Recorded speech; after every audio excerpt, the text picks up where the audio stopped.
പിതാവിൻ്റെയും പുത്രൻ്റെയും പരിശുദ്ധാത്മാവിൻ്റെയും നാമത്തിൽ ആമേൻ. നമ്മുടെ യേശുനാഥൻ എത്രയോ വലിയ സമ്പന്നനായ ദൈവമാണ്. യേശുനാഥൻ എതിലൂടെ വേണമെങ്കിലും നമുക്ക് സമ്പത്ത് തരാൻ സാധിക്കും. ഒരു മനുഷ്യനോട് യേശുനാഥൻ പറയുന്നു, നീ പോയി ചൂണ്ടയിടുക, കടലിൽ പോയി ചൂണ്ടയിടുക. വല വീശാനല്ല പറഞ്ഞു, ചൂണ്ടയിടുക. ചൂണ്ടയിടുമ്പോൾ ആദ്യം കിട്ടുന്ന മത്സ്യത്തിനെ എടുത്തിട്ട് നീ അതിൻ്റെ വാ തുറക്കുക. അപ്പോൾ അതിൽ നിന്ന് ഒരു നാണയം നിനക്ക് കിട്ടും.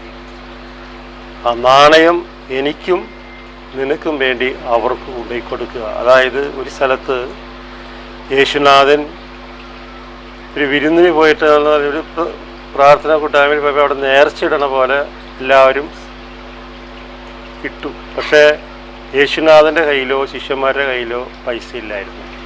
അപ്പോൾ അവർ കുറ്റം പറയാൻ തുടങ്ങി. യഹൂദ പ്രമാണികൾക്കറിയാമല്ലോ, കർത്താവിനെ എപ്പോഴും കുറ്റം പറച്ചിലാണ്. നിങ്ങളുടെ ആൾക്കാർ ദശാംശം കൊടുക്കുന്നില്ല, നേർച്ചയിടുന്നില്ല, അങ്ങനെയൊക്കെ പറഞ്ഞപ്പോൾ അവിടെ ഒരു വിഷയമായി. അങ്ങനെ യേശുനാഥൻ പറയാണ്, ആ വചനമാണ് നമ്മൾ ഇന്നിപ്പോൾ കേൾക്കാൻ പോകുന്നത്. മത്സ്യത്തിൻ്റെ വായിൽ നിന്നും സമ്പത്ത് കൊടുക്കുന്ന കർത്താവ്. ആ വചനം നമുക്ക് ശ്രമിക്കാം. മത്തായിയുടെ സുവിശേഷം 17-ാം അധ്യായം 27-ാം വാക്യം. എങ്കിലും അവർക്ക് ഇടർച്ച ഉണ്ടാകാതിരിക്കാൻ നീ കടലിൽ പോയി ചൂണ്ടയിടുക. ആദ്യം ലഭിക്കുന്ന മത്സ്യത്തിൻ്റെ വാ തുറക്കുമ്പോൾ ഒരു നാണയം കണ്ടെത്തും. അതെടുത്ത് എനിക്കും നിനക്കും വേണ്ടി അവർക്ക് കൊടുക്കുക. നമ്മൾ വീടുകളിൽ ചാള അയിലേക്ക് മേടിക്കുന്നുണ്ടല്ലേ, അത് വെട്ടുമ്പോൾ കർത്താവിന് അതിൽ നിന്ന് ഒരു ഡയമണ്ട് തരാൻ സാധിക്കും, സ്വർണം തരാൻ സാധിക്കും. ഒന്നിനും കർത്താവിന് അസാധ്യമല്ല കേട്ടോ. ഇത് കണ്ട, കടലിൽ കോടിക്കണക്കിന് മത്സ്യങ്ങളുണ്ട്.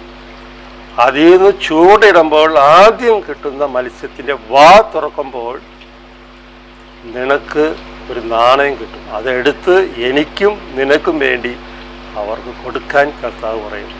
ഹല്ലേലൂയ. യേശുവേ സ്തോത്രം.